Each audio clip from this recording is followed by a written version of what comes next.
sih.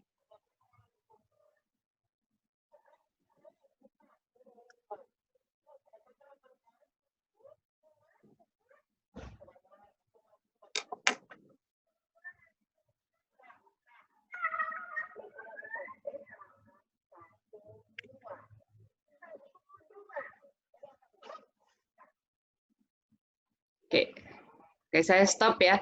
Kalau dari video ini apa yang Ibu lihat? Nggak diinterupsi dia, Bu.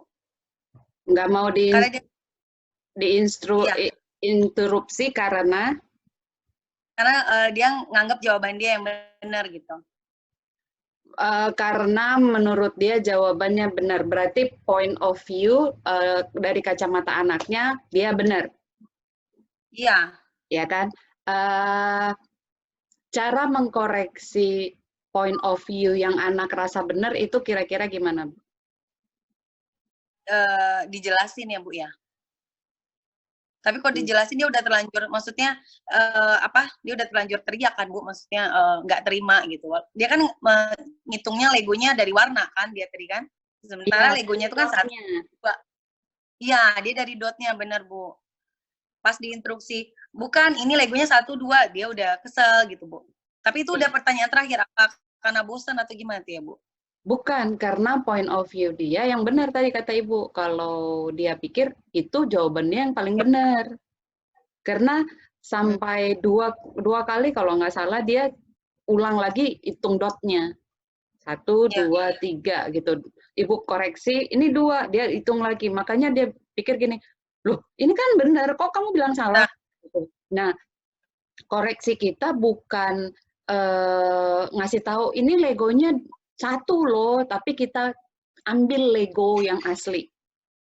Ibu langsung lihat ambil Lego asli. Karena kan buat dia itu kan dari tadi menghitung ya. Kan Ibu nggak bilang menghitung Legonya, jumlah Legonya kah? Atau menghitung titik-titiknya. Buat dia kan hanya menghitungnya aja. Gitu. Iya, Bu.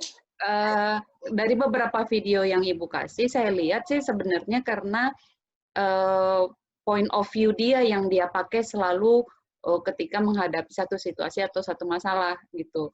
Nah, Ibu kalau mau koreksi bukan koreksi behavior-nya. Oh gitu ya, Bu ya.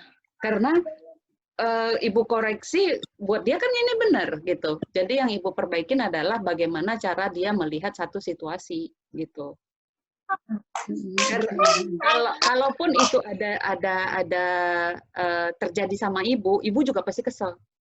Misalnya ngobrol sama temen, ibu ngobrol sama temen, ibu berpikir harusnya begini nih gitu. Si temen ibu bilang yang berbeda, ibu akan kekeh dengan pendapat ibu kan. Mungkin ya, akhirnya debat-debat ya udah sih ngikutin, tapi dalam hati tetap nggak mau ngikutin. Kalau misalnya ibu ulang lagi yang si Lego tadi, saya bisa tebak dia akan tetap hitung dotnya karena ibu tidak melakukan koreksi bagaimana dia menghitungnya.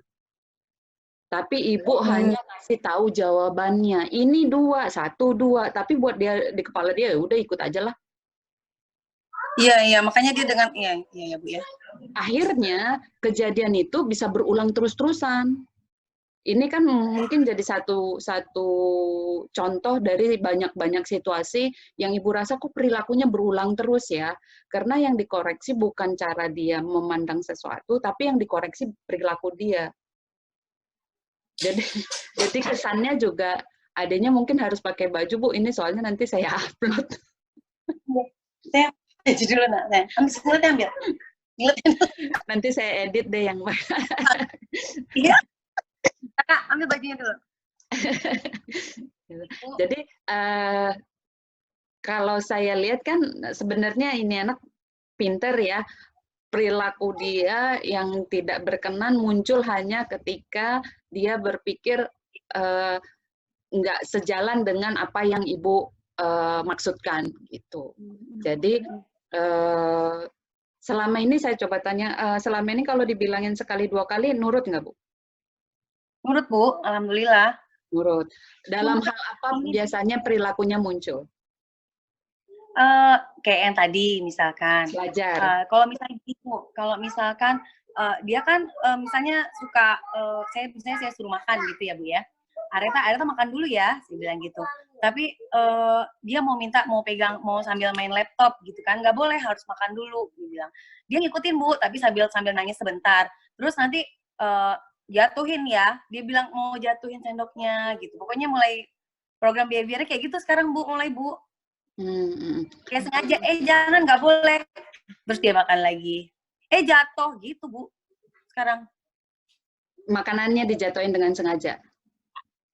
Sendoknya misalnya. Sendoknya. Jatuh. Gitu, jadi kayak karena kesel kan, karena nggak boleh. Saya kan ngajarin kalau makan tuh harus benar-benar makan gitu, nggak boleh sambil main gitu kan, nanti kan susah gitu ya Bu ya. Nah gitu sekarang Bu. Oke, dengan teknik yang sama yang saya bilang, perbaikin cara dia memandang, kira-kira Ibu mengkoreksi perilaku yang tadi akan seperti apa? Ya paling saya bilang, Eta makan dulu, nanti boleh main laptop gitu Bu. Habiskan nasinya dulu, nanti boleh laptop. Kalau dari sisi anaknya, yang Ibu lihat apa? Kan kalau Ibu Dan mau dia tetap mau main laptopnya kan, kalau dari sisi dia? Iya. Ya. Dia makanya sambil nangis gitu Bu. Ya, berarti kan dia mau, dia yang berkuasa, dia yang punya otoritas. Aku maunya itu, benar nggak? Iya, benar Bu. Ya, jadi caranya kita kasih dia kekuasaan. Dia kan minta kekuasaan, kita kasih kekuasaan. Kita bilang, kamu mau main laptopnya sekarang, tapi nanti nggak dapat apalah privilege-nya dia, atau mau makan sekarang, nanti dapat main laptopnya 10 menit. Let's say gini, kamu boleh main laptop sekarang 5 menit, atau nanti setelah makan, tapi mainnya bisa 1 jam atau 15 menit. Gitu. Berarti disuruh kayak kasih pilihan gitu ya Bu ya? Iya, karena kan ini anak sudah punya mau, sudah punya keinginan, sudah bisa ngasih tahu aku nggak suka gitu, udah bisa bilang, udah bisa nolak lah. Nah, untuk anak-anak yang kayak gini, kita kasih otoritas, kita kasih dia kekuasaan, kita hargain dia sebagai anak.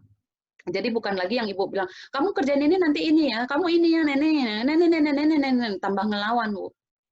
Jadi ibu kasih pilihan, kamu mau main laptop sekarang, tapi cuma 1 menit, atau habis makan baru kamu dapat laptop 15 menit. Kamu pilih yang mana?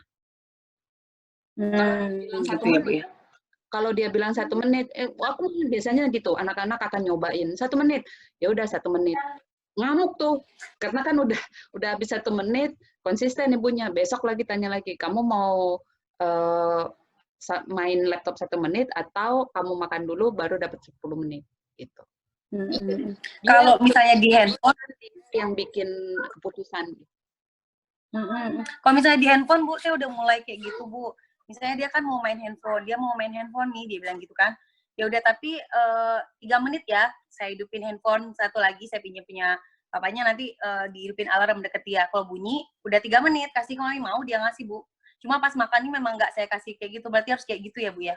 Ya, jadi kan yang ibu mau tetap dia tetap nggak boleh main laptop saat makan kan?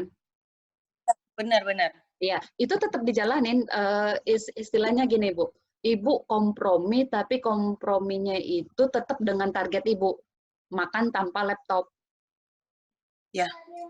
Gitu. Ya, jadi kayak win-win solution gitulah, si anaknya dapat keinginannya dia, kita kasih otoritas, tapi ibu juga dapat yang ibu maksud, karena kan kita juga nggak mau nanti di restoran, di public place dia makan sambil harus ngeliatin handphone, harus ngeliatin tab-nya gitu, itu juga kan nggak gitu. Jadi kita ngakalinnya kayak gitu. Oke, Bu Eni silakan. Iya Bu. Ya. Kalau saya mensikapinya gini, mungkin karena udah 7 tahun ya, berarti kalau anak 7 tahun, kalau sudah 7 tahun itu kalau untuk tipikal itu keinginan ya. Nah, maka saya mau nanya apakah memang jam makannya itu memang sesuai dengan jadwal gitu biasanya atau memang kondisinya saya sih sebenarnya jawabannya sama dengan Bu Sinta kalau dengan anak yang sudah kalau saya sih ngeliatnya ini bagus ya, anak ini sudah verbal, kemampuan akademik bagus, kemudian dia sudah bisa spontan bicara gitu ya, meminta sesuatu, "Mami minta ini, huruf ini ya Mami," walaupun sedikit ada embel-embel yang pengulangan sendiri dari dia gitu. Kalau Iya. saya melihatnya kalau untuk, makan, bisa jadi gitu ya, bisa jadi, saat itu dia belum lapar gitu. Jadi dia pengen ada sesuatu yang dia, "Saya ini belum lapar Mami," gitu ya. Jadi mungkin ada, kita karena kita terbiasa dengan pola pola apa ya, pola rutinitas anak, jadi, "Oh jam segini harusnya sudah lapar kali ya." Jadi kita punya Wajib asumsi makan. betul. Jadi, anak anak sendiri mungkin mungkin pada saat sebelum kita kasih makan, dia udah makan snack yang kita nggak tahu misalnya udah ngambil di dapur kayak atau apa gitu. Jadi, berikan dia suatu bentuk pilihan, kalau memang bisa, makanan itu ada di dekat laptop dia, tapi tidak boleh makan sambil laptop gitu. Jadi pilihan yang tadi Ibu Sinta bilang, Mhm. mau makan dulu atau laptop dulu. Kalau misalnya makan, ya berarti harus makan tidak ada laptop, karena peraturan harus dibuat dengan konsisten, gitu. Saya setuju Bu, banget. ini Nah, maaf, saya udah pernah coba yang kayak gitu, Bu. Areta boleh makan, misalkan saya taruh mainan mhm. laptopnya itu di depan dia, tapi dia masih pegang-pegang. Terus kalau saya ambil tidak boleh, harus habiskan Oh dulu. iya, Langsung iya, lah dia nangis lagi, Bu, gitu. Nangis bombay dia, iya. Bu. Karena karena mungkin pada saat itu kan gini, dia harus konsekuen kan kalau kita memberikan satu pilihan kayak makan gitu. Kamu kamu mau makan apa? Kalau kita di restoran nih kan kita anak-anak suka bingungnya asal nunjuk aja gitu ya.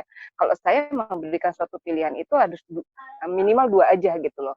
Tapi konsekuensi gitu. Kalau dia memilih makan, ya kamu nggak boleh pegang laptop keras, kita harus konsistennya seperti itu. Kalau memilih laptop, oke, pilih laptop saat ini, makan nanti. Tapi kita kasih waktu makan ini supaya bareng-bareng sama keluarga, Mhm. kamu main laptop 5 menit, baru nanti makan. Nah, kayak gitu Bu, Oh, maksud saya. Jadi mungkin saat itu dipilihannya belum ke ini, tapi karena takut mungkin akhirnya makan gitu loh. Nah, jadi iya. kita, yang tadi sama dengan Bu Sinta tadi, kasih dia kekuasaan untuk memilih. Jadi pada saat ini dia bilang, kalimat bilang saja, apa namanya, siapa namanya tadi lupa, Areta, Bu. anak Ibu, Areta, Areta. bilang saja, "Mami, Areta belum lapar." Bilang jadi dia mengungkapkan bahwa dirinya belum lapar saat itu, gitu. Nah, kalau misalnya dia sudah memilih makanan, ya berarti harus makan, gitu. Sama sama aja saya mengajarkan tadi yang kalau saya di restoran, saya mengajarkan menu, kalau untuk Faiz ya, karena Faiz itu moderate ya, beda dengan Areta. Kalau Faiz itu Mhm. karena moderate, dia tidak bisa, kalau dikasih apa, menu, dia akan menunjuk asal banget, asal, karena menu yang ada di sana kan banyak ya, setiap Iya. restoran berbeda-beda gitu. Nah, saya udah coba berkali-kali karena ternyata sulit juga. Kadang-kadang kita random di restoran, tapi bentuk yang nggak bisa kita prediksi kan. Kalau kita tuju-tuju, oh saya sampai sampai minta brosur gitu ya, saya bawa pulang, kamu nunjuknya yang mana? Oke, udah diajarkan. Tapi pada saat kita di tempat seperti itu, saya hanya memilih pakai tangan gitu loh. Kamu makan nasi goreng, tiao goreng, saya ulang lagi, nasi goreng, kue tiaw goreng. Ya, saya begitu 2 aja supaya dia nggak bingung. Karena saya tahu dia kesukaannya setiap ke tempat ini adalah itu gitu loh, 2 di antara itu. Nah, nanti dia nunjuk, ya sudah, saya pilih makanan itu. Kalau misalnya dia sampai ngelihat, boleh kita kasih, tapi dia selesaikan dulu makan. Jadi konsistensinya itu loh Bu yang harus kita jaganya di situ. Kalau konsistensi yang ada di situ itu adalah peraturan. Peraturan Mhm. yang mana pada saat makan, pada saat makan tidak boleh main gadget itu. Terus yang kedua pakai gadget pun dia harus ada waktu. Nah, itu peraturan yang Ibu buat.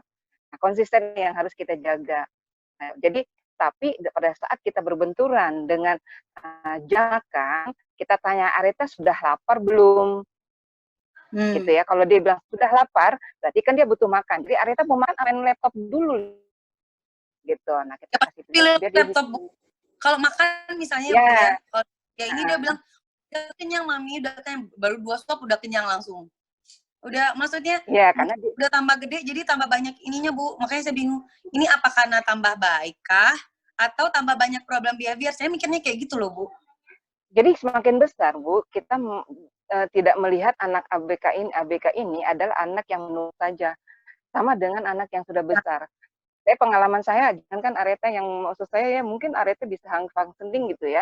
Anak saya tuh moderate gitu loh, moderate aja. Ini mungkin Bu Sinta yang tahu bagaimana dia kalau marah, dia tuh pengen dibilang dewasa. Minum kopi, sudah milih sendiri gitu loh. Dia nongkrong di teras gitu. Itu seperti orang dewasa yang, tapi kalau misalnya lagi marah itu lompat-lompat kayak anak kecil. 24 tahun masih lompat gitu loh. Nah, disitulah yang anak pada masa-masa usia itu hampir mengikuti pola seperti anak-anak reguler gitu loh, Bu. Anak tipikal. Jadi ada satu keinginan yang nantinya ibu bahkan ketemu pada saat pubertas. Dia itu kalau disuruh udah males. Pasti banyak. Apalagi kalau Areta yang saya temukan setiap anak yang sudah verbal, pasti dia akan menemukan sesuatu yang sifatnya penolakan. Dan dia dengan verbal dia bicara. Tidak ya, biasanya ada kalimat tidak ya, bahasa yang betul masih kaku gitu. Itu selalu ada seperti itu kita temui. Jadi bahwa anak ini harus diatur oleh kita dan dia akan mengikuti aturan kita. Nah, makanya saya suka bilang sama orang tua, jangan melihat anak ini tidak paham dan tidak mengerti atau tidak mengerti. Jadi anak-anak ini adalah mempunyai satu kemauan. Hanya kita tinggal membimbing saja benar atau tidak untuk anak saat ini.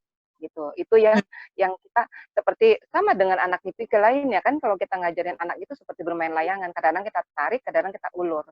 Nah, disinilah kita yang bisa pada mana kita menarik dia, bagaimana kita mengulur dia. Nah, seperti itu. Jadi kalau memang dia konsekuensinya belum lapar, oke, kita laporkan aja dulu. Nanti dia akan mencari sendiri kok makanan. Pasti kalau yang namanya lapar ada insting untuk makan ya, kalau kita bicara gitu. Jadi saya lebih senang kalau Areta itu, saya melihatnya gini, kita lapar itu lagi, kita kalau makan itu lagi lapar kok gitu. Nah, memang bagus karena fleksibilitas itu yang bagus.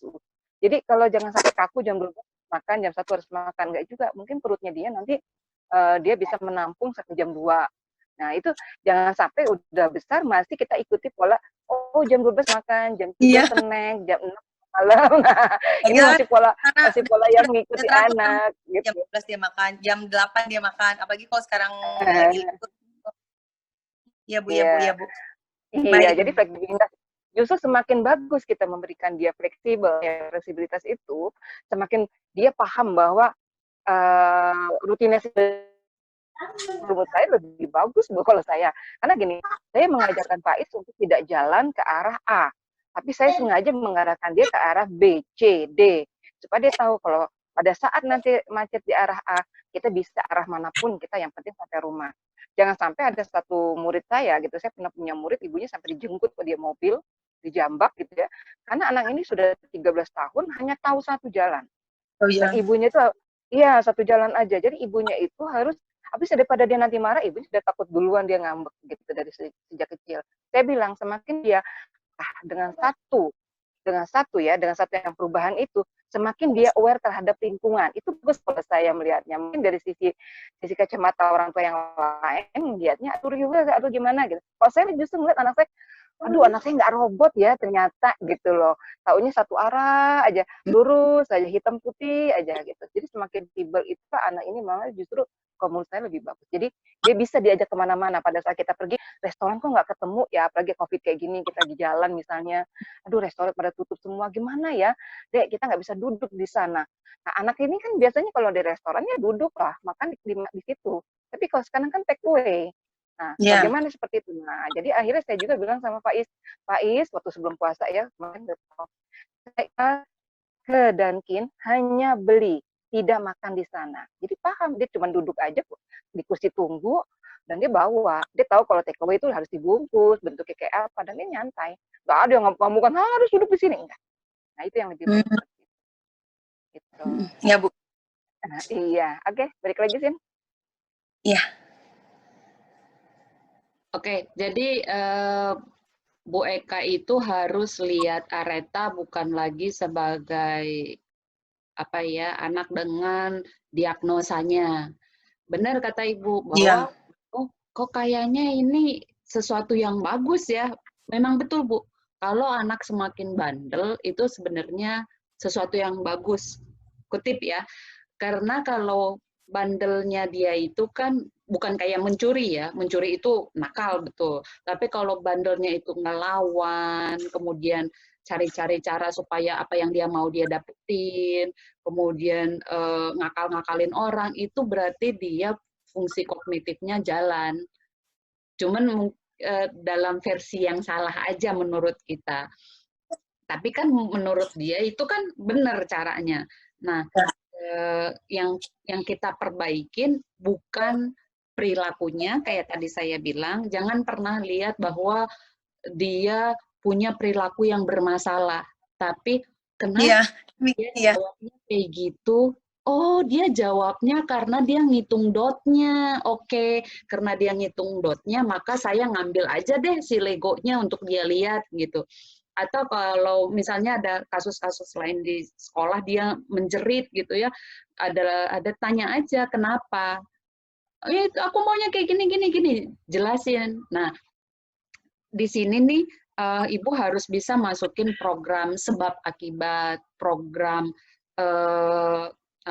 kenapa itu bisa terjadi, kemudian program mungkin dan tidak mungkin, supaya dia punya pikiran untuk solusi terhadap diri dia, nggak yang dikasih tahu terus-terusan. Itu. Atau ketika dia lagi menghitung kayak tadi, bukan ibu yang ngambil legonya, tapi ibu minta dia, ambilin legonya dong 2 gitu. Nah, sekarang coba lihat, sekarang ada berapa gitu. Jadi biar dia punya inisiatif untuk mencari solusi. Kan nggak mungkin ibu 24 jam ngikutin dia, kalau dia ada masalah ibu kasih tahu, ini loh jawabannya gitu. Ibu nggak akan pernah bisa memenuhi semua situasi yang dia butuhkan. Jadi dia harus punya kemampuan untuk solusi gitu. Ini anak juga sepertinya udah bisa masuk sedikit bagian theory of mind yang basic gitu, untuk dia ditanyain, Reta, ini isinya apa ya? Misalnya ibu bawa kotak pasta gigi, ibu isi sesuatu, ibu tanya ini isinya apa ya Reta? Dia pasti bilang pasta gigi gitu. Enggak, coba kocok. Isinya apa ya? Pasta gigi. Kamu jawabnya aku nggak tahu karena aku nggak lihat. Coba kita lihat ya. Ternyata isinya gundu, kelereng gitu. Kan karena kamu nggak lihat gitu. Terus minta adiknya keluar dan lompat. Reta, adek lagi ngapain ya? Adek lagi main. Kamu jawabnya aku nggak tahu karena aku nggak lihat. Jadi dia bisa belajar untuk semuanya itu dia harus nggak jawab semua situasi itu dia nggak harus jawab. Dia boleh kok bilang aku nggak tahu, aku nggak ngerti, aku butuh bantuan gitu. Itu juga ibu harus ajarin supaya ketika di sekolah dia nggak marah-marah, nggak nangis. Dia harus bilang, Bu aku nggak bisa, Bu aku butuh bantuan, Bu aku nggak ngerti. Itu harus diajarin ke dia. Jadi alternatif perilaku dia terhadap situasi yang sulit itu bukan lagi marah-marah, bukan lagi nangis, tapi dia ngomongin, dia ngerasain apa. Gitu. Ibu bisa mulai dengan main role play dengan adiknya, pretend play, ibu kasih pelajaran yang susah sekali dengan sengaja, dia harus bilang, Bu, aku nggak ngerti, Bu, aku nggak paham, gitu. Ya, dimulai dari situ, karena ini anak ibu harus lihat sudah mulai masuk fase pra-remaja. Jadi dia ngerasa anak bukan, remaja juga belum gitu. Jadi dia masih masuk dalam transisi nih dia nih, aku anak-anak atau pra-remaja, apa saja. Dia di tengah-tengah. Jadi dia sudah. Oke, gitu aja saya jadi ini kan. Kenapa? Maksudnya Bu Sinta bilang udah mau pra-remaja, saya jadi takut sendiri. Maksudnya masih belum siap kalau anaknya mau remaja gitu loh, Bu. Nah, ini yang pengen kecil. Oh, udah bagus nanti baru remaja, pengen gitu. Ini yang terjadi kebanyakan orang tua. Orang tuanya sebenarnya yang nggak siap anaknya menjadi remaja dan menjadi dewasa. Kalau bisa sih kecil-kecil aja, lucu-lucu aja. Gitu. Maksudnya karena belum, kalau dipikir karena belum siap, karena dia belum matang, kalau mikirnya kan kayak gitu kan Bu ya. Ya. Kalau untuk dia kan 7 tahun ya Bu, udah ngerti bagian tubuhnya dia ya, yang boleh dilihat, tidak boleh dilihat, dipegang dan segalanya. Kemudian nanti udah ajarin Bu. Ya, 3 tahun lagi sekitar umur 10 atau umur 12 sudah harus mulai pakai mini set, sudah harus mulai pakai panty liner untuk memulai nanti 9 pakai tahun 9 tahun udah mulai dipakein. Kalau ya perempuan tuh khawatirnya kalau ABK lebih mudah. kecepatan Kalau ya. saya 9 tahun sudah, kalau ABK tuh biasanya 9 tahun yang perempuan, laki-laki 11 sampai kadang-kadang sih laki-laki agak telat juga sih, 10 lah laki-laki. Jadi kalau saya lebih ngajarkan panty liner dulu, kalau yang perempuan sekitar 8 sampai 9 untuk Oh, diajarkan. jadi udah mulai ya, Bu ya? Iya. Kalau saya sih ngeliatnya gini ya, Bu ya, tambahin nggak apa-apa ya, Bu Iya, Sinta ya, silakan yang silakan.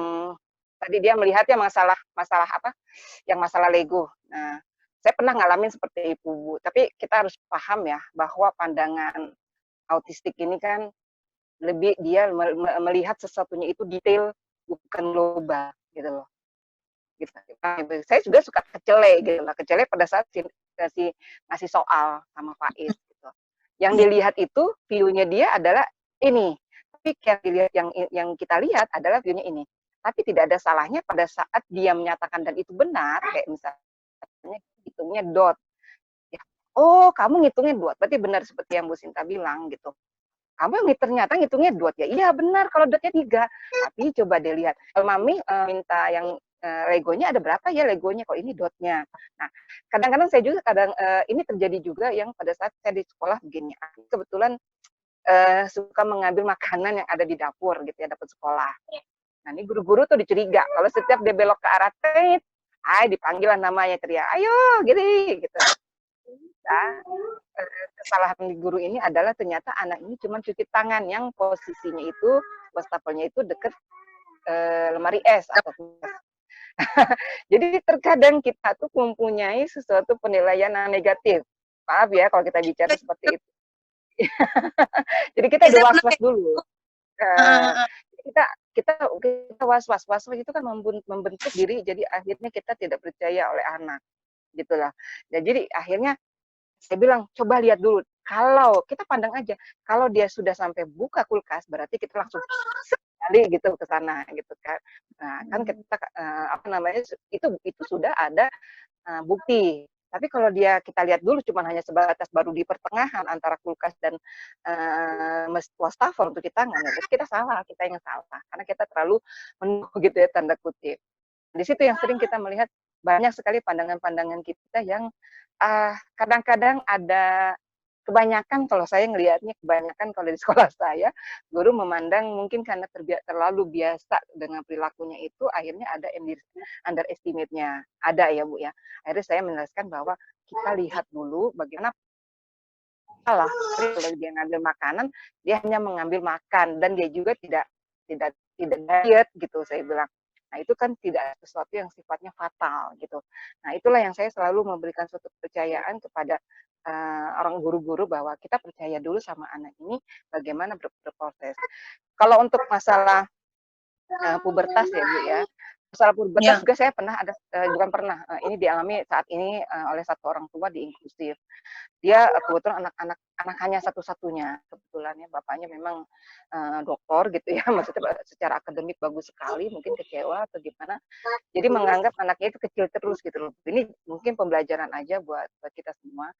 Saya bilang, Bu, anak Ibu sudah diajarkan proses bagaimana mencuci softtek ya Bu, mulai dari membukanya, menempelkan ke celananya, kemudian saya sengaja pakai pewarna kue untuk seperti haid gitu ya darahnya, kemudian minta dia mencuci supaya dia tidak jijik dengan cucian itu, kemudian dia meremasnya, kemudian berbuang. Nah, untuk proses itu berjalan dengan baik. Tapi pada saat di mana proses kebetulan lagi libur ya waktu itu, anak ini haid. Nah, ibunya panik. Itu akhirnya yang membuat anak ini uring-uringan. Jadi proses di mana emosi ibu itu seperti tertular. Saya nggak tahu ya ini bahasa apa-apa. Kalau saya sih cuma ngambil ini aja. Satu, anak dekat sama ibu. Karena dari kecil kebetulan ibu ini tidak bekerja di rumah saja, jadi anak yang tahu adalah ibu. Jadi kita juga tahu bagaimana emosi anak. Jadi seperti tertular. Yang kedua, karena anak disusui oleh kita gitu. Jadi emosi kita walaupun kita nggak ngomong, kita nggak nunjukin ke anak, tapi dalam diri kita udah terlihat dari mata kita. gitu loh. Nah, kalau saya sih cuma hanya ngasih gambaran kepada orang tua, pada saat anak mempunyai problem behavior yang sangat parah, misalnya seperti menjedotkan kepala ke tembok, mencakar orang lain, menggigit tangannya sendiri, regulasi seperti itu yang membahayakan diri sendiri, itu yang harus kita tekankan sebelum pubertas. Itu yang paling parah. Selebihnya kalau dia banyak bicara kayak Areta begini, kalau saya sih sebenarnya itu kita juga pemahaman udah mulai bagus kalau saya ngeliat gitu. Sebenarnya nggak usah, saya tiga-tiganya ABK, saya hanya memberikan gambaran bahwa yang penting pada saat ini adalah komunikasi bisa jajaran. Jadi Areta sudah bisa menjawab, sudah bisa spontan, sudah bisa aware dengan lingkungan, itu sudah cukup kalau menurut saya untuk kalian nanti pubertas. Seperti itu, Bu. Jadi yang Ibu khawatirkan nanti dia bagaimana masalah problem behavior itu sebenarnya tidak akan hilang, Bu. Problem behavior itu tidak akan hilang, gitu ya. Masih bakal ada ya. Ya, bagaimana kita memberikannya. Nah, itu kan masalah kesempatan dalam kesempitan gitu istilahnya. Karena semakin dia mencari cara seperti Bu Sinta bilang, anak ini cerdas. Gitu. Ya, berarti kan dia otaknya berputar gitu, berputar untuk mencari cara supaya dia itu menang. Bos di sini. Tapi bukan ngebos ini adalah bukan ngebosi gitu kan. Kita sama-sama di sini adalah bahwa kita mempunyai peraturan yang di rumah yang harus kita jalankan sama-sama, bukan anak saja. Karena kenapa akhirnya peraturan atau jadwal itu dibuat bersama dengan anak. Gitu. Saya dikasih tahu oleh salah satu pakar gitu ya, Bu, kalau bikin jadwal jangan bikin ibu yang bikin. Walaupun anak ini nggak paham, kan pakai gambar.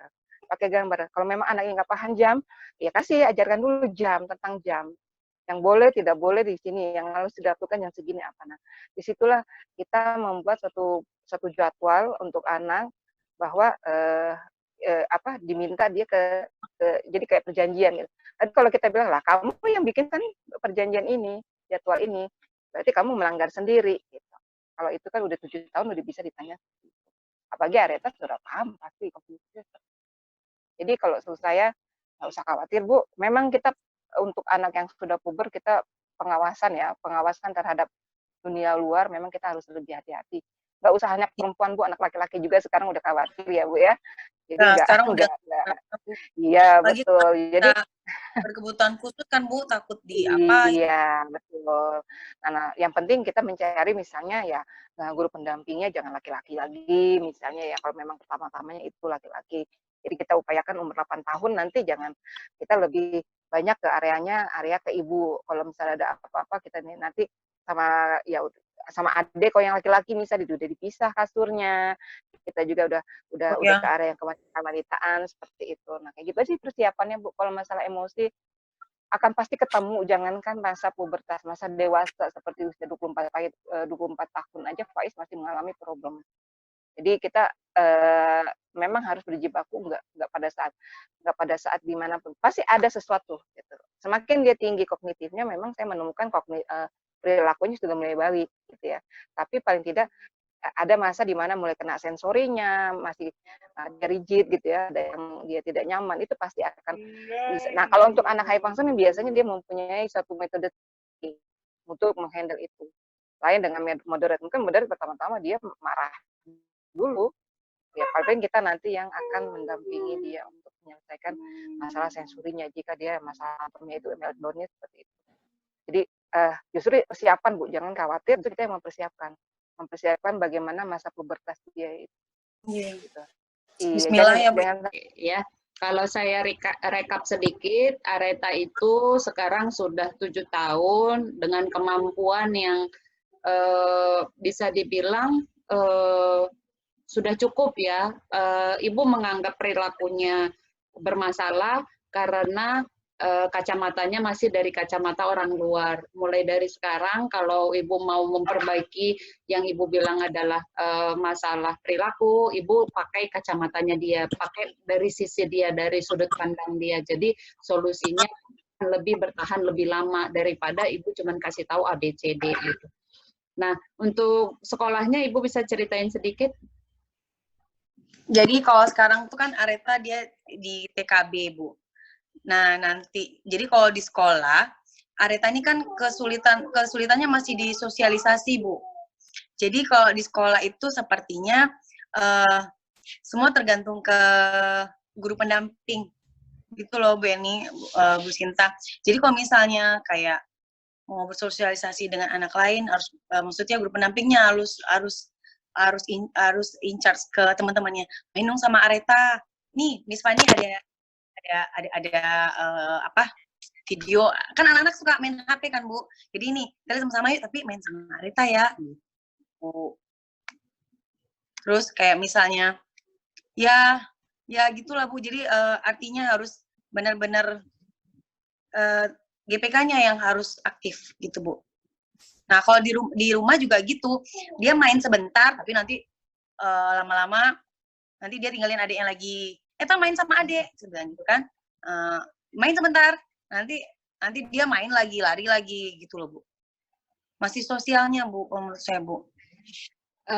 Ini guru GP-nya dari sekolah atau dari Ibu? Saya Bu. Oh dari Ibu ya. Kalau untuk IEP non akademiknya dari siapa? Enggak, kalau di sana nggak ada pakai itu Bu. Makanya saya udah cerita ke Bu Eni waktu itu yang ikut yang di sekolah Bu. Kan saya udah kasih tahu ke Ibu waktu itu. Jadi di situ disamakan dengan anak normal Bu. Tapi ada nggak kemungkinan kerjasama dengan sekolah Bu? Kalau kerjasama maksudnya gimana Bu? Bikin sendiri gitu apanya Bu? Iya. Saya belum tahu soalnya gini Bu, kalau pihak sekolah kan bilang waktu sebelum pakai guru pendamping ini sepertinya bagus pakai guru pendamping karena kami nggak memahami gimana cara ngajarin Areta gitu Bu. Ini bukan sekolah inklusi ya? Bukan Bu. Oh, oke. TK, Yang masih TK. TK Bu. Pakai guru tapi mereka mau terima gitu ya? Mau terima, mau. Berarti sebenarnya mau belajar ya? Silakan Bu Eni. Iya, guru pendamping ini sekalian terapis di rumah bukan Bu? Iya Bu. Baru sekarang. Kalau dulu sih enggak Bu. Oh gitu. Sudah berapa lama Bu? Kenapa Bu? Sudah berapa lama guru ini? Jadi guru pendampingnya Bu? Sama terapis ya, kan berarti kan nggak beda jauh jaraknya ya. Ya, ya dari bulan terapis? Oktober Bu, dari Oktober 2019. Udah hampir setahun. Nggak apa-apa, lanjut lagi Bu Sinta ya. Saya lanjut aja dulu ya. Langsung aja Bu Eni, biar ini. Oke. Jadi gini ya, salah satu peran dan tugas guru pendamping ini adalah salah satunya adalah dia mengajarkan sosialisasi kepada anaknya gitu. Nah, memang kembali lagi semua ke kreativitas daripada guru pendamping betul. Jadi kenapa kepala sekolah sudah memberikan prioritas? Kalau saya memang lebih senang kalau guru pendamping itu dari rumah karena satu bisa kita jadikan dia terapis juga di rumah kalau untuk ada waktu lagi gitu karena ini masih TK. Memang kalau TK apalagi kalau untuk Areta ya, kalau saya ngeliatnya mungkin ya, tidak ada modifikasi karena saya juga kalau memberikan program untuk ATK itu tidak ada modifikasi kecuali bagaimana jumlahnya. Jadi gini, pada saat dilatih motorik kasar sama saja dengan anak-anak reguler lainnya, tapi mungkin anak reguler itu diulang sampai 3 kali, kalau anak ini hanya 1 kali, misalnya situ. Jadi karena TK ini kan lebih pendekatannya itu ada kepada motorik halus, kasar, akademik sudah tidak mengarah tapi dikenalkan gitu. Jadi lebih kepada pembuatan programnya itu tidak diberikan secara modifikasi. Nah, kalau untuk anak ini ada non akademik, tidak semua memang sekolah itu menganut itu karena nanti jadi beban untuk bagaimana penanggulangan atau pertanggungjawaban dalam pengisian gitu. Jadinya kenapa di sekolah inklusif itu banyak yang tidak menggunakan kurikulum ya, kurikulum individual yang non akademik. Tapi biasanya sebenarnya gini, kalau gurunya itu lebih aware ya, lebih kritis ya, sebenarnya kan dia akan tahu, oh Areta itu komunikasinya bagus kok gitu ya. Terus Areta itu ternyata kesukaannya ini, Areta itu ada kekurangannya di bagian saat berteman kan sebenarnya sudah masuk ke non akademik gitu. Hanya saja setelah saya bertanya ada beberapa sekolah, mereka tidak mau secara tertulis gitu loh. tidak mau secara terus ini non akademik, bahasannya adalah bla bla bla bla, itu biasanya mereka tidak mau. Biasanya mereka akan memberikan buat portofolio saja untuk secara kesan dari guru gitu. Nanti dia akan jawaban itu di kesan itu baru setelah itu akademik. Jadi dikhawatirkan pertanggungjawabannya pada saat nanti dia mampu tidak menggambarkan seperti itu. Nah, yang paling fokus bagi saya untuk guru pendamping, memang seharusnya guru pendamping itu melewati suatu bentuk pelatihan. Kalau standarnya sih memang ada bermacam-macam ya, ada 2 hari, ada 3 hari, itu tergantung siapa memberikan. Iya, memang kayaknya belum memang di Padang nggak ada yang pelatihan buat ini sih Bu, guru pendamping ya Bu ya. Ini PR buat Bu Sinta bikin pelatihan online untuk guru pendamping. Ayo dong, seperti saya bilang. Berbayar nggak apa-apa Bu Sinta. Iya, kan ya nggak apa-apa masa COVID, jadi kita lebih kepada ini aja masing-masing gitu. Nanti kan kalau guru pendamping akan dibantu paketnya itu dari orang tua yang meng-hire kan gitu. Nah ini oke, jadi situ. Nah tadi seperti saya bilang, salah satunya guru pendamping itu adalah tongkat estafet ya, tongkat estafet pada saat si ibu datang ya atau si bapak datang, orang tua datang ke sekolah, di pintu sekolah dia mengambil tongkat estafet itu sampai dia pulang lagi di pekarangan sekolah. Lain hal kalau misalnya guru pendamping itu datang ke rumah sambil bawa anak, kemudian pulang lagi ke rumah, ya berarti tongkat estafetnya di rumah lagi gitu. Itu salah satu tujuannya di situ, guru pendamping memberikan dampingan. Guru pendamping bukan robot. Guru pendamping juga mempunyai kebutuhan-kebutuhan seperti misalnya ke kamar mandi, makan, sholat, ya, dan dan lain-lain yang sifatnya memang sudah primer gitu ya. Nah, di situ peraturannya jika memang ada yang perlu ditinggalkan harus dilaporkan ke guru utama di kelas. Titip istilahnya. Nah, di situ barulah kita bisa, oh ternyata memang setiap gerakan yang dilakukan oleh anak ini dipantau, walaupun tidak harus ditenteng-tenteng anak ini dipegangin, tidak. Kita memantau jarak dengan jarak 1 meter, 2 meter. Kalau saya ngeliatnya Areta sudah mungkin mandiri lah untuk bermain ya, walaupun diarahkan bermain. Kalau bermain masih kurang Bu.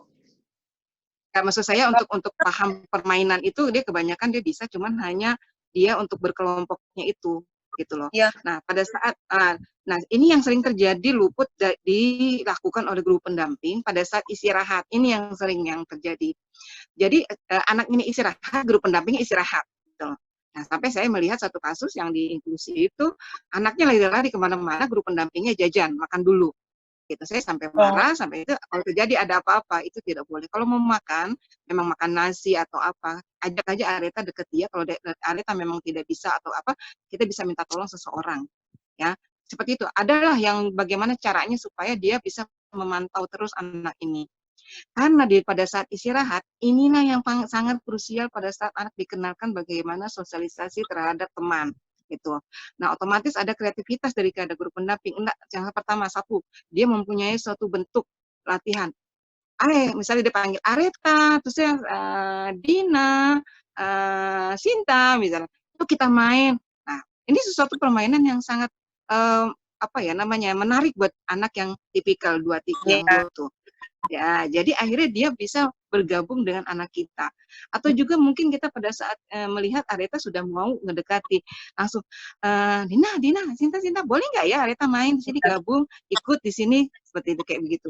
Nah, di situ kita arahkan. Kalau anak ini keluar dari grupnya, kita biarkan dulu sementara. Nanti kita kasih waktu dulu, Bun. Kasih waktu dulu, karena mungkin pada saat itu dia mengeluarkan dulu mungkin daripada ada terjadi meltdown gitu ya, tidak tahan dengan suara yang banyak, temennya nyanyi, apalagi kalau anak perempuan ya, dia mungkin nggak kuat atau apa. Nah kita balik lagi, Areta masih mau main lagi kah di sini? Ayo kita gabung lagi. Jadi kita kasih waktu dia untuk melakukan skimming atau apapun juga yang sebenarnya dia mungkin lagi menetralisir input yang ada di sekitar itu. Terus tapi jangan lupa supaya anak ini kalau ada permainan yang sifatnya tidak paham, kita ajarkan. Areta mainnya seperti ini, nah seperti ini gitu. Jadi kita jangan langsung dijeblusin ya, diceburkan anak ini dengan tidak tahu apa-apa. Ikut dong, Areta ikut dong mainnya. Sedangkan Areta bingung mainnya gimana. Akhirnya temennya kesal jadi karena kalah sama temen yang lain gitu atau gimana. Nah itu yang harus kita ada storytelling sebelum kita menganjurkan anak ini bermain. Jadi memang benar. Kalau yang namanya saya selalu menekankan bahwa seorang GP itu tidak boleh lurus pandangannya satu. tapi dia harus bercabang-cabang. Dia itu bercabang tuh dalam artian berkreativitas. Jadi memandang satu masalah yang ada di depan dia itu bagaimana pola yang dia itu membuat menjadi beberapa item-item gitu. Bahwa oh ya ternyata masih bisa buat begini, masih bisa buat ini, masih bisa ini. Misalnya bola bisa main lempar tangkap bola, bola bisa buat remas-remas, bola bisa diputar-putar, bola bisa ditendang, kan seperti itu contohnya. Nah, ini yang sering terjadi memang di guru pendamping kalau kita tidak mengajarkan atau tidak berikan pelatihan.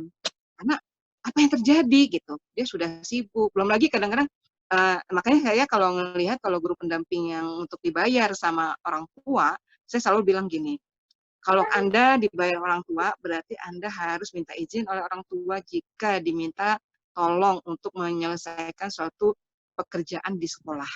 Nah, itu ada yang terjadi memang dipergunakan oleh pihak sekolah untuk bantu. Paling tidak anaknya kalau memang mau bantu, anak ini siapa yang megang gitu, jangan sampai ditinggal. Ya. Itu seperti itu, Bun. Jadi ada satu bentuk yang memang harus pelajaran kayak gitu. Banyak macam lagi selain identifikasi ABK, dia harus paham minimal kalau kita ngambil SDM yang tidak paham sama sekali, minimal anak inilah profil anak ini harus fokus di profil yang anak ibu jalani. Jadi ibu kalau mau menarik gitu ya seorang guru pendamping, anak ini seperti ini loh, profil anak saya seperti ini, maunya apa, begini. Nah itu kan harus dijelaskan. Baik, kalau seorang yang memberikan training, itu awal-awal kita memberikan identifikasi ABK, terus bagaimana mengobservasi anak. Itu harus ada. Bagaimana kita menjalankan program individual, bagaimana kita mengambil pull out untuk anak jika anak tantrum, bagaimana kita memberikan remedial bagi anak supaya anak ini tidak tertinggal, bagaimana kita memberikan suatu bentuk yang dimana anak ini sudah dengan gerak-gerik bahasa tubuh tidak nyaman, kita sudah bisa membedakan antara anak ini tidak nyaman dengan nyaman pada saat di lingkungan banyak. Nah, bagaimana kita supaya tidak terjadi meltdown maupun tantrum, ya kita harus ada. Nah, itu sense itu. Tapi memang kebanyakan yang terjadi memang justru memang guru pendamping ini yang tahu betul sampai sedetil-detilnya itu anak. Sampai seperti itu. Hanya saja terkadang tidak tahu cara solusinya atau pemecahan masalah. Itu yang sering terjadi. Kalau yang di sekolahnya ini, Bu, justru yang benar-benar incar ke areta tuh memang yang GPK, Bu. Kalau yang guru udah lepas, maksudnya lepas aja gitu, Bu. Ya, itu sering terjadi memang. Sering terjadi, apalagi kalau guru pendampingnya itu adalah orang luar. Itu sering terjadi. Itulah yang kadang-kadang kita membuat ya, Bu, ya. Ya, itu sebenarnya tidak boleh. Di dalam sekolah itu inklusif, tetap untuk akademik itu yang harus mengetahui adalah guru. Guru pendamping adalah yang mencatat tentang masalah non-akademik. Entah itu masalah perilakunya, masalah sosialisasinya, kemandiriannya, bahasa, konsentrasinya, atau apapun itu yang harus di ini. Nah, sedangkan kenapa saya bilang sedangkan akademik? Karena pihak sekolah itu yang bersama-sama dengan kepala sekolah, ya guru itu yang tahu program anak akademiknya. Dan ini saya ada ini ya Bu ya, kebetulan nanti malam saya ngisi tentang inklusif. Bu Eka ikut yang di STM Pak. Ya, ini saya kasih contoh dulu nih. Kasih contoh. Ya. Nah ini kan pertama kalau murid baru itu ada identifikasi.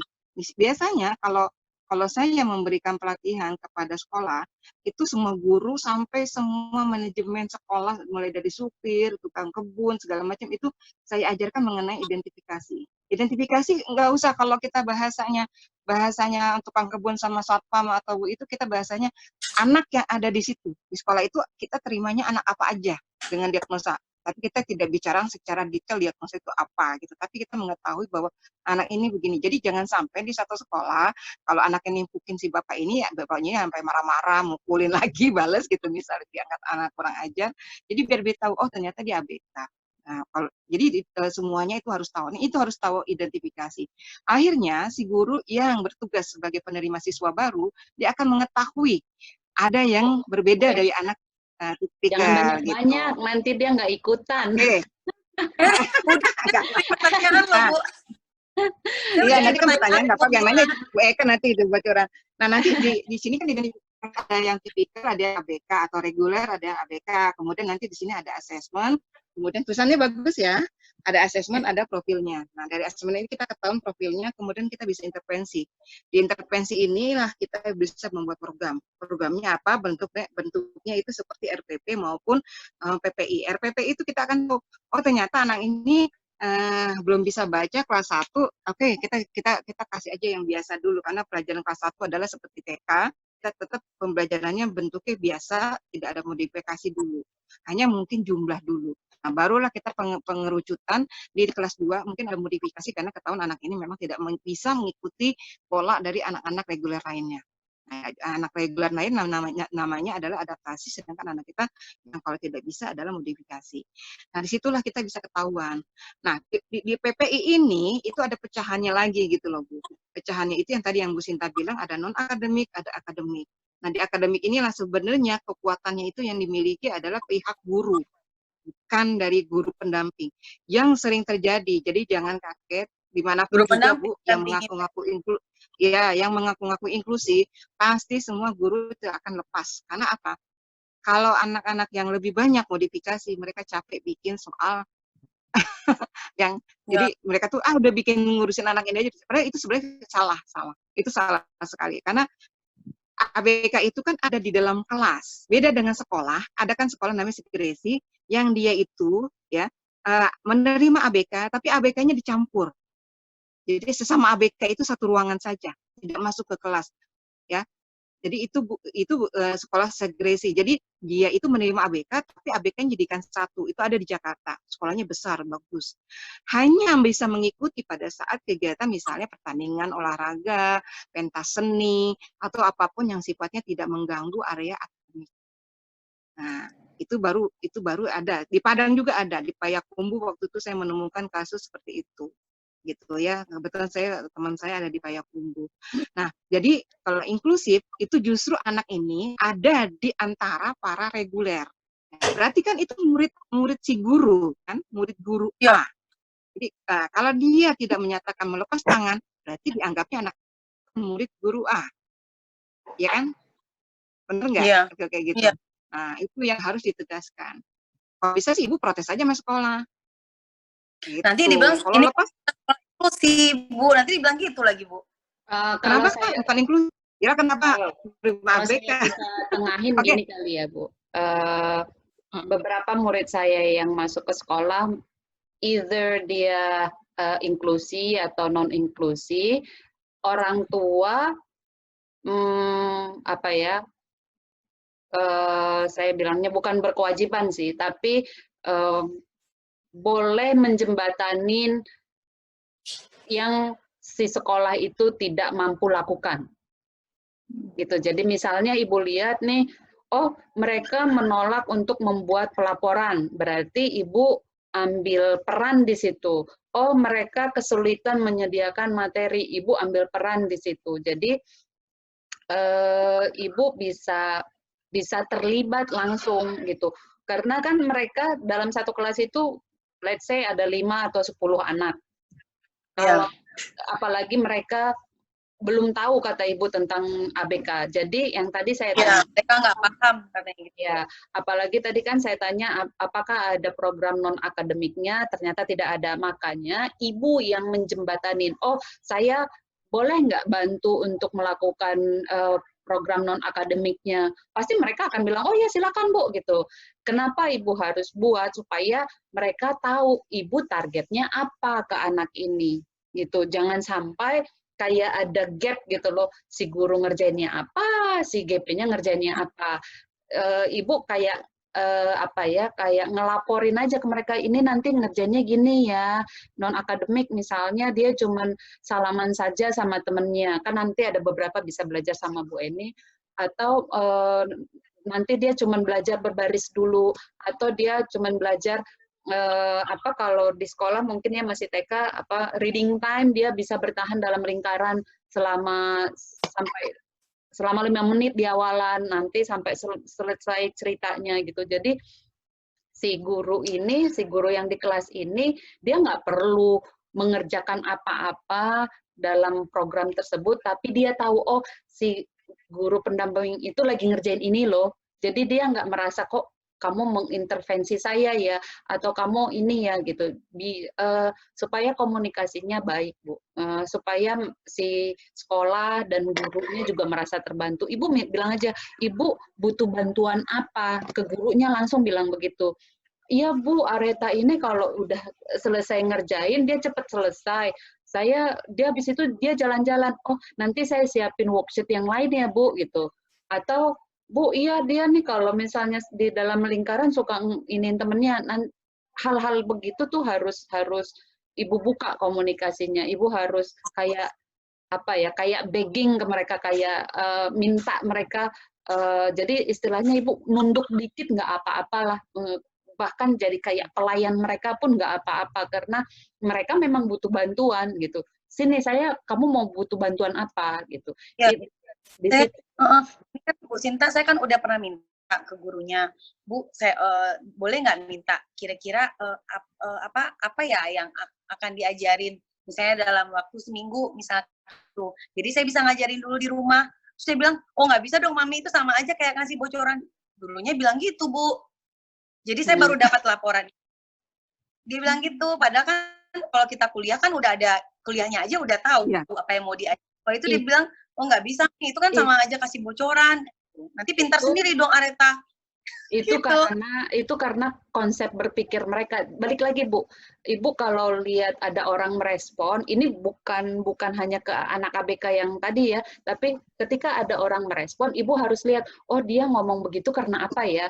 Sudut pandang dia apa ya? Oh, dia bilang mereka curang dong. Berarti yang Ibu bilang, oh kok dia kayak gitu ya? Tapi oh enggak Bu, nanti soalnya saya samakan atau saya ngambil dari LKS yang lain. Saya cuma pengen tahu Ibu targetnya apa. Ya, gitu.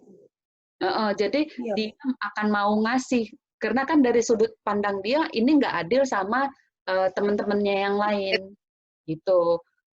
Jadi kalau Ibu ngobrol sama anak, ngobrol sama suami, ngobrol sama orang lain atau siapapun, Ibu coba pakai sudut pandang yang Ibu ajak ngobrol. Jadi nyambung gitu, supaya nggak kayak musuhan terus gitu, atau kayaknya bentrok terus gitu.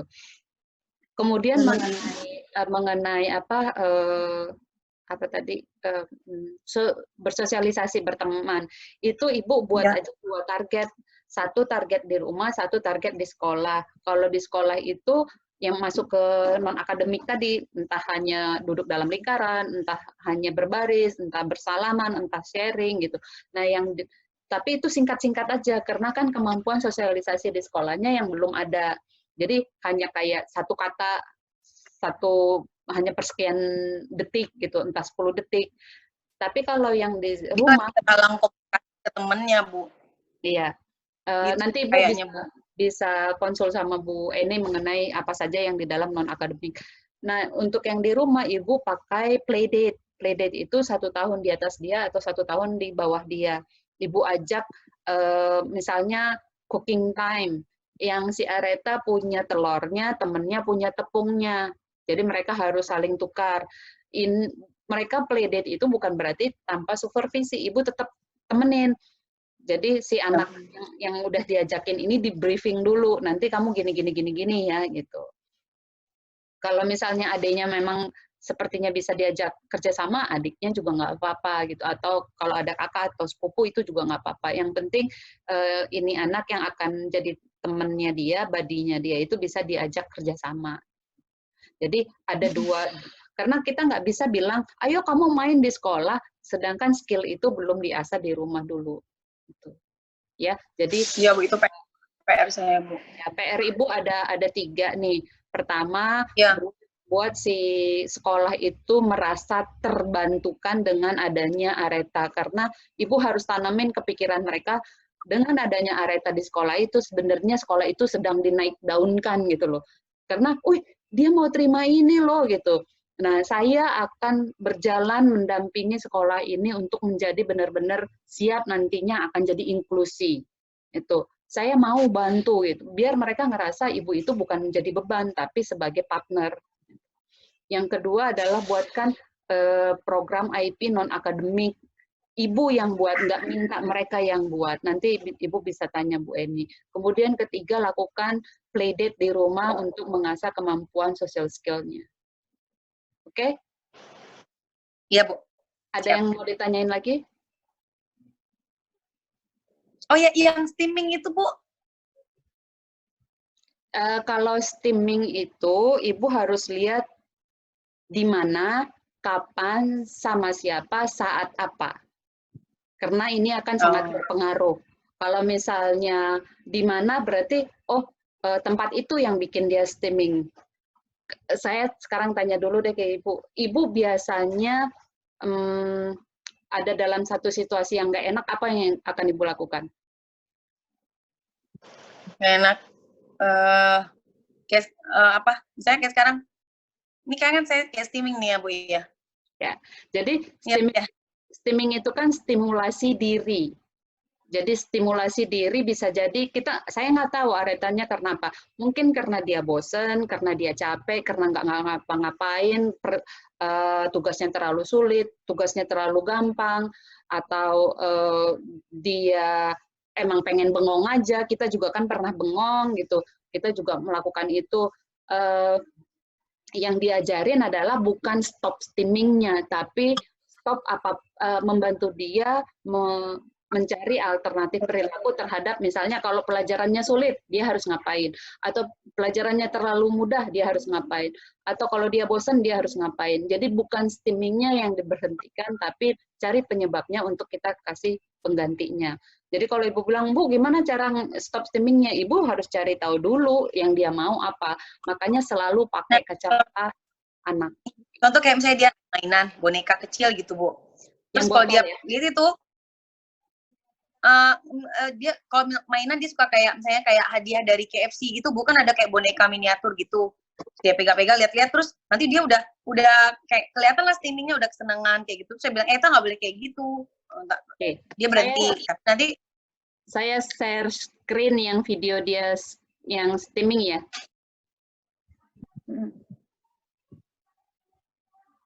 Bentar ya. Iya, Bu. Bu, ini ada yang mau ditambahin tentang sekolah dulu, boleh? Kayaknya itu aja. Mungkin apa ya? Memang kita kadang-kadang harus sebagai orang tua harus bermain cantik ya, tanda kutip gitu ya, dengan pihak sekolah gitu ya. Besar hati ya, Bu. Karena iya betul. Jadi kita sendiri kalau kita berargumen, kita juga khawatir anak kita akan ditolak lagi, misalnya karena mereka menyatakan bahwa tidak bisa. Ya kalau kita lihat sih ada juga ya saat dimana orang tua itu malah justru dia mendatangkan ya itu kalau sesuai dengan apa namanya pihak ya Bu supaya kita tahu lebih enak kita datangin aja pembicara misalnya ada yang seperti itu terus misalnya lebih kepada seperti yang saya bilang ya memang kita memberikan cara perlahan-lahan supaya dia tidak tersinggung. Ya. Sebenarnya kalau program akademik sendiri ya Bu ya kalau kita mau isi seri silabus itu kan ada di depan buku ya. Ada di depan buku, Ibu bisa lihat di buku halaman, kecuali memang pada saat itu ya menujunya ke arah mana. Biasanya mereka guru-guru itu untuk masalah tema, subtema itu biasanya mereka berurutan gitu loh. Ibu buka buku pelajaran anak itu di depan itu ada pengantar, ada daftar isi, ya itu masuk bagian daripada pembuatan program itu Bu. TK nggak ada, Bu. Ibu bisa nggak ada sih buku itu buku tematik enggak, gitu. Kalau TK di sekolahnya Areta nggak ada, Bu. Oh iya TK sorry TK ya benar. Orangnya TK itu memang nggak buku, dikasih ya memang benar. Jadi kan nggak ada buku PAUD. Kan pas belajar tuh kurang-kurangnya Areta tuh nggak bengong kan Bu. Jadi saya mau kasih amunisi dulu sedikit lah. Pihak sekolah. Coba nanti saya cari ya Bu ya. Tapi ini udah mau lulus ya, udah mau SD ya. Saya waktu itu sempat dikasih sama teman saya program PAUD gitu ya. Terus sebenarnya bisa cari Bu program PAUD yang ada di browsing program PAUD tahun segini ada Bu sebenarnya. Nah mereka orientasinya pasti ke situ iya. Kayak kurikulum 13. Gitu. Ini sudah dapat, saya share screen-nya ya. Iya Bu.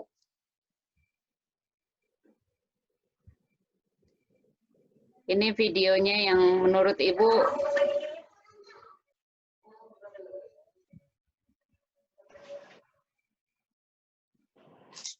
Jadi dia pegang itu terus, Bu.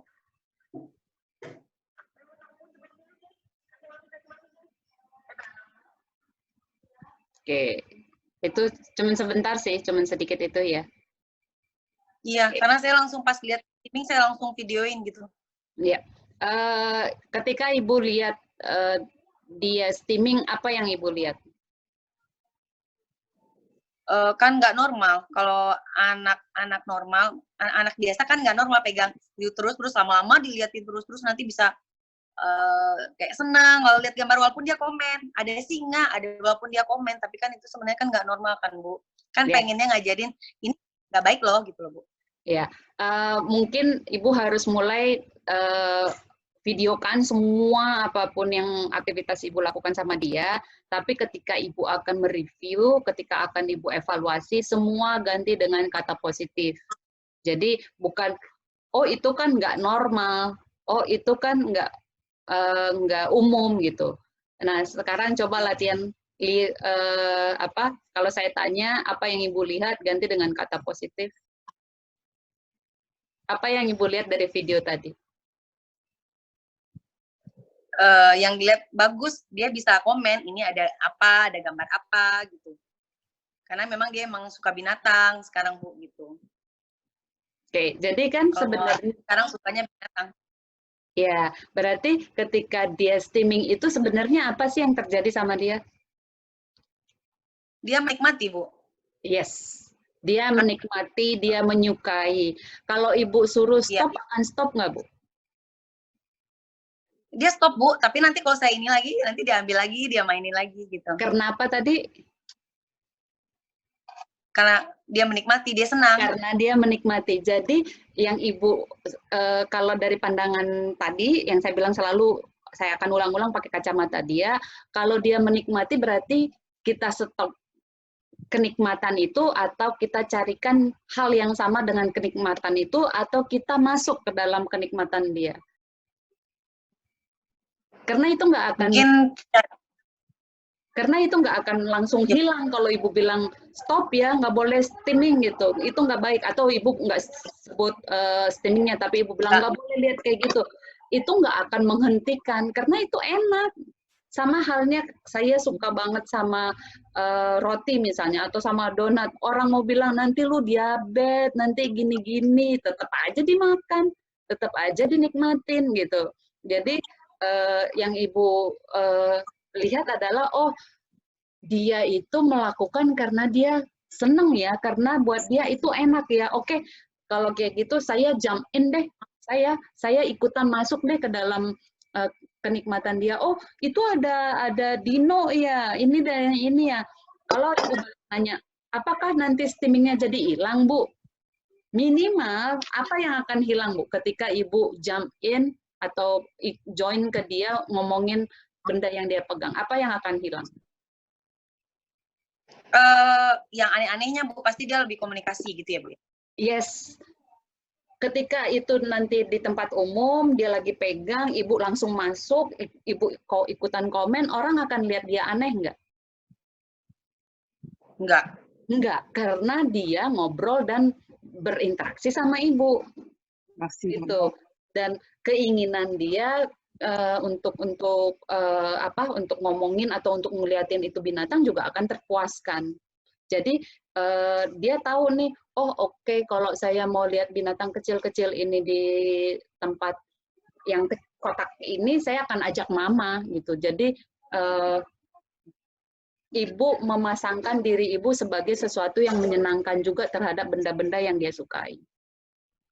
Ingat selalu ya, Bu. Mulai dari sekarang kuncinya adalah Ibu selalu lihat dari kacamatanya dia, supaya Ibu nggak ngelihat dia sebagai sesuatu yang harus diperbaiki. Dia itu bukan sesuatu yang harus diperbaiki, sesuatu yang seseorang yang harus Ibu terima malahan, ya. Ya, ya. Itu untuk mempermudah ibu, mendekati dia.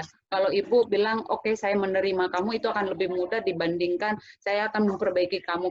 Ibu akan pusing. Saya benerinnya dari mana ya? Dari SI-nya kah, dari TW-nya kah, dari ini, ibu pusing. Tapi kalau ibu bilang saya nerima kamu, ya udah ibu akan lebih rileks, lebih paham anaknya karena ibu sudah menerima. Tapi kalau steaming itu nggak bakal hilang ya Bu ya?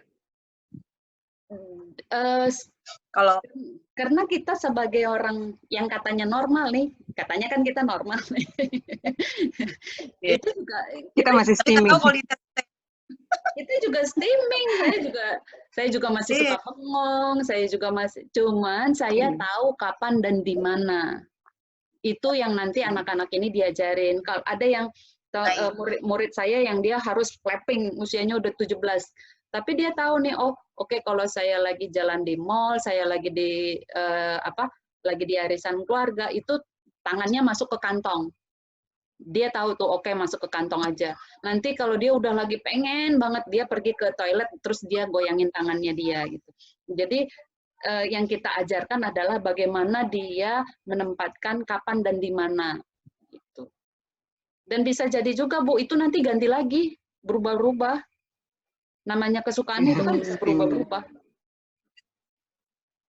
Ya, yang penting kuncinya harus kayak gitu ya, Bu. Iya. Jadi ajarin dia kapan waktu streaming. Iya. Kalau udah tambah gede gitu ya, Bu. Iya, yang harus dirubah lebih dulu itu adalah paradigma ibu melihat anak ini. Udah itu nanti selebihnya akan lebih mudah belajar. Bu, ini mungkin bisa nambahin tuh tentang streaming.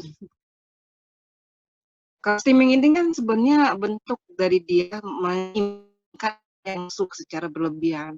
Jadi anak ini ada sesuatu yang sifatnya dia terlalu banyak